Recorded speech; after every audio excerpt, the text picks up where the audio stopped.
Welcome to Mindful Moments. Nourish your mind on the go. Our AI narration lets you delve into the wisdom of timeless books, extracting those golden nuggets of insight. Have you ever wondered how certain narratives, certain ideas just seem to take hold so strongly in our society? Maybe regardless of the actual facts on the ground. Yeah, that feeling.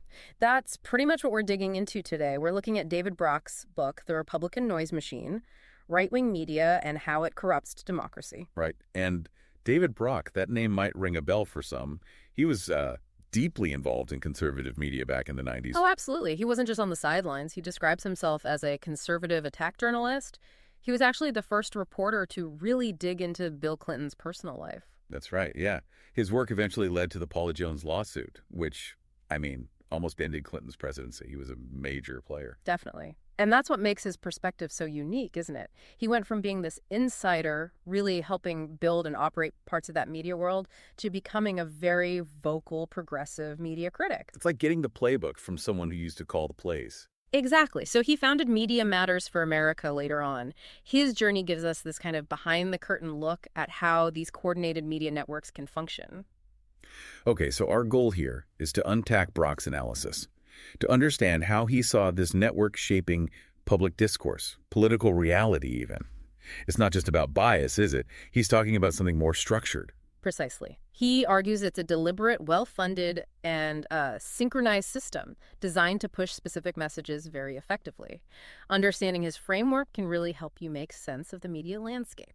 And it helps foster that critical thinking, which ties into the idea of, these mindful moments, really pausing to consider the information we consume. Absolutely. Being aware of the potential mechanics behind the messages. So where does Brock say this whole noise machine, as he calls it, actually came from? What lit the fuse? Well, he traces the origins back, really, to the Nixon era. There was this growing feeling among conservatives, a strong belief, that the mainstream media had a definite liberal slant. Okay, so a reaction to perceived bias. Yeah, but it wasn't just complaining. It became a very conscious, strategic effort over decades to build alternative ways to get their message out. They didn't just want to critique the existing media. They wanted to build their own. Right. A constructive effort, in their view. You could say that.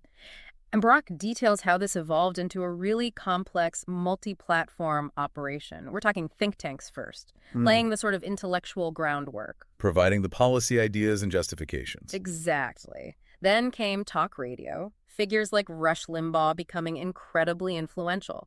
Brock points out that by 2004, Limbaugh was a primary news source for something like 22% of Americans. Wow. 22%. That's huge. Right. It is. And then, of course, cable television. Fox News launching and becoming a major force, offering a dedicated TV platform. Right. But it wasn't just the big names. Brock includes conservative newspapers, magazines, Christian broadcasting networks targeting specific demographics, and crucially, the early powerful internet sites like the Drudge Report. So, a whole network. But lots of outlets might agree on things. What makes it a machine? What's the coordination part Brock emphasizes? That's the key, according to Brock. The synchronization. It's not just random outlets saying similar things. He argues there's a level of coordination, maybe not always explicit meetings, but a shared ecosystem where messages get picked up and amplified across these different platforms very quickly. So a story might start on a blog. Yeah, or in a think tank report, then get picked up by talk radio, then jump to cable news, maybe get into print. Brock says, and I'm paraphrasing slightly, the right wing has a sophisticated network. They are well synchronized. So a message can go from a blog to radio to TV to print effortlessly. Creating that echo chamber effect we hear about. Exactly. The same message, reinforced from multiple angles, makes it seem more pervasive, more true, perhaps, to the audience inside it. Okay, building and running all of that, think tanks, radio networks, TV channels, that takes serious money. Where does Brock say it comes from? That's another crucial point he makes. Unlike a lot of traditional media that relies heavily on advertising or subscriptions, Brock states that many of these right-wing outlets get significant funding directly from corporate-backed foundations and from wealthy families who have very clear political goals. So it's not purely about audience numbers or traditional profit motives. Not necessarily the primary driver, no. The funding is often tied to advancing a specific ideology or political agenda. This gives them stability and allows them to think long-term. Right. They don't have to worry quite as much about maybe offending advertisers or chasing ratings day to day in the same way. That's the implication. And this funding, Brock argues, enables what he calls a permanent campaign. It's not just gearing up for elections every 2 or 4 years. So it's a continuous effort. Yes, a constant year-round push to shape the narrative, promote specific values, influence policy debates. Brock quotes the thinking as, ideological campaigns for our values have to be waged on a permanent basis and not only in election years. That makes sense. Continuous funding means continuous messaging. Okay, let's talk tactics. What does Brock say this machine does, drawing on his own, insider experience? He outlines several key things. One big one is prioritizing opinion over objective fact.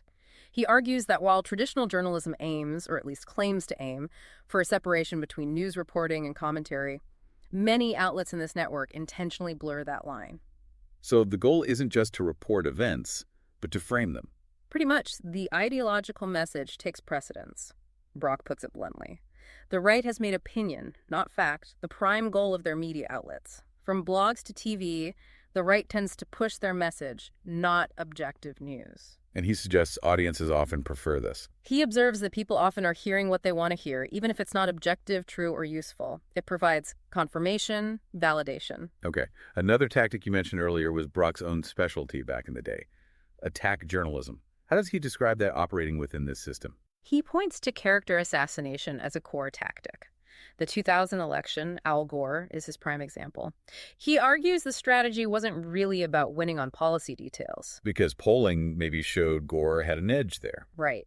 So Brock says the focus became a relentless attack on Gore's character, his trustworthiness, his integrity, using anecdotes, sometimes taken out of context, to paint a negative personal picture. And he argues this worked. He suggests it did. He cites exit polls showing voters might have leaned towards Gore on issues, but the election was lost on the issues of trust and integrity.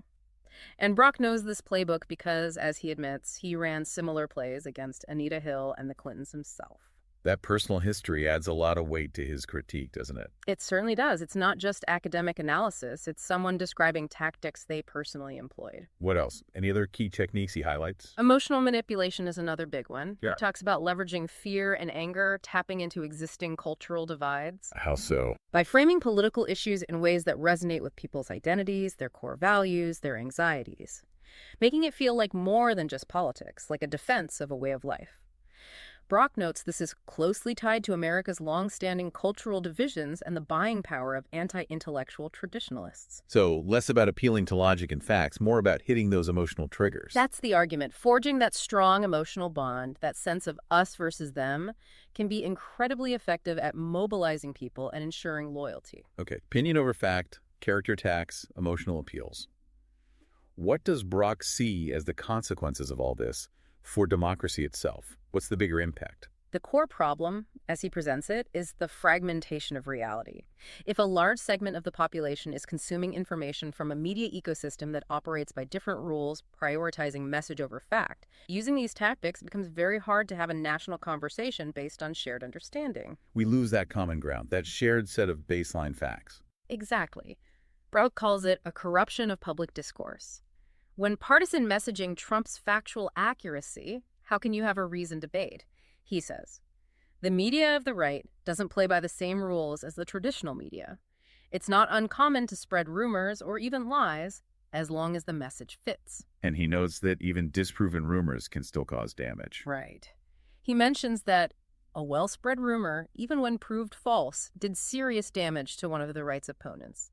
The initial hit lands, and the correction never quite catches up. That's worrying. And the political consequences overall. Brock's conclusion is that this coordinated media infrastructure has been highly effective in pushing American politics significantly to the right over time. By shaping what people believe is real, what issues matter, who to trust, who to fear, it influences votes, policy, everything. He says the machine views media as part of a political power struggle. Yes, explicitly, as an extension of a broader struggle for political power, not just as an independent watchdog or informer. Which brings us back full circle to Brock himself. He was in that struggle, then he switched sides dramatically. What was his response beyond writing the book? Well, his transformation is key. He talks about his own disillusionment, realizing his work wasn't about truth, but about advancing an agenda. That led to his public break and then, very concretely, founding Media Matters for America in 2004. Right, the media monitoring group. Exactly. Designed specifically to track and counter what they identified as conservative misinformation. Howard Dean apparently called it the best communication shop on the left, praising its ability to crystallize issues, mobilize people, and call out the Republicans. So taking his insider knowledge to build a counterpunch. Pretty much. And he didn't stop there. He later founded American Bridge 21st Century, focused on opposition research and Correct the Record, which pushed boundaries on campaign coordination rules. He became a major strategist on the progressive side. It's quite the arc. It also highlights the importance of engaging critically with media, which is something, channels like Mindful Moments in our podcast, through things like AI audiobook analysis, helping people process complex material like Brock's work. Absolutely. Understanding these potential dynamics Brock describes is step one in being a more critical consumer. Okay, as we wrap up this exploration, what are the absolute core takeaways you think people should keep in mind from Brock's analysis in the Republican noise machine? I'd say it's the idea of coordination, that it's not just isolated outlets, but a potentially synchronized system. Second, the role of dedicated funding tied to political agendas. Third, the tactical focus on opinion, emotion, and character over traditional factual reporting. And finally, the potential impact, fragmenting discourse and shifting the political landscape. Definitely gives you a framework to think with. And maybe a final thought for everyone listening. Consider how the dynamics Brock wrote about back in 2004 might have evolved or even intensified in today's media world with social media, algorithms, and even more personalization. Yeah, that's the unsettling question, isn't it? How do these mechanisms operate now in an even more complex environment? Something to reflect on. How do you navigate it all? What sources do you trust and why? It really underscores the need for ongoing critical thinking. It really does. How do you personally verify information and resist manipulation in this environment? Important questions. Well, thank you for joining us for this discussion. If you found it valuable, please do subscribe and maybe share it with someone else who'd find it interesting. And if you want to read Brock's book yourself, there's a link to purchase The Republican Noise Machine in the show notes. Most importantly, keep questioning, keep analyzing, and keep thinking critically about the information that comes your way.